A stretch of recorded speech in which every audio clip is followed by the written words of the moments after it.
Riprendiamo amici la linea qui dal Cattolica Center di Verona per concludere questa grande manifestazione che ha portato davvero migliaia di agricoltori e agricoltori veneti qui a ribadire quelle che sono le loro esigenze, le loro priorità. Noi siamo insieme al Presidente della Coldiretti di Treviso, diamo il benvenuto a Walter Feltrin. Allora, Presidente, insomma, questo mondo istituzionale che qui oggi è presente, speriamo sia sensibile a quello che voi gli avete detto. Quali sono le vostre speranze, i vostri auspici? Beh, il mondo istituzionale non può non essere sensibile. Soltanto in Veneto siamo 10.000 persone, il Veneto è la prima regione per quanto riguarda l'agroalimentare italiano per le sue eccellenze, spaziamo al prosecco, ai formaggi, all'ortofrutta, a tutte le eccellenze che abbiamo da radicchio, asparago e quant'altro. Pertanto il Veneto è una regione importante sul panorama nazionale. Quello che in questo momento stiamo chiedendo è un embargo ingiustificato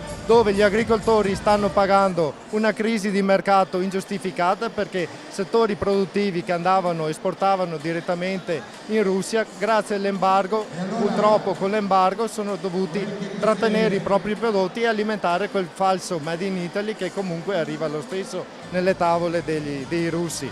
Ma arriva prodotto contraffatto, prodotto che non ha nulla a che fare con quello nostrano, e per questo si chiede al governo di chiudere l'embargo e di andare in trattativa con Putin, perché è una vergogna che i prodotti originali vengano camuffati e venduti come prodotti italiani.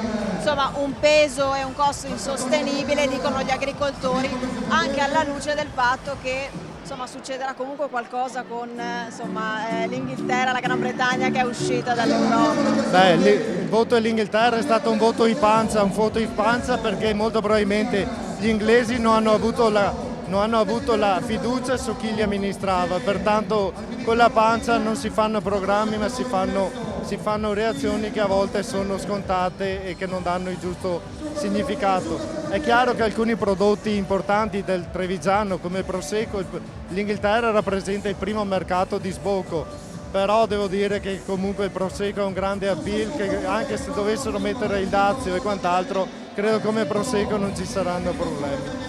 Certo che il settore per esempio del latte, ahimè, non gode di questo momento. Stiamo parlando di due fronti completamente diversi, uno l'oro giallo e purtroppo chi fatica a sopravvivere, chi ha una stalla non riesce a sopravvivere con i prezzi che vengono pagati grazie purtroppo alle importazioni dall'estero di prodotto con una bassissima qualità, perché se andiamo a fare un controllo sul latte che arriva in quei camion che arrivano dall'estero, la qualità è assolutamente diversa da quella che abbiamo noi sulle nostre stalle, ma soprattutto che drogano il mercato, perché naturalmente un'azienda, e grazie a Coldiretti abbiamo ottenuto il decreto tracciabilità, non potremo più avere sulle nostre tavole una mozzarella marcata italiana dove all'interno però arriva il latte lituano. Pertanto una sorta di trasparenza, ma soprattutto sicurezza nei confronti dei nostri agricoltori e dei consumatori, perché Coldiretti lavora per gli agricoltori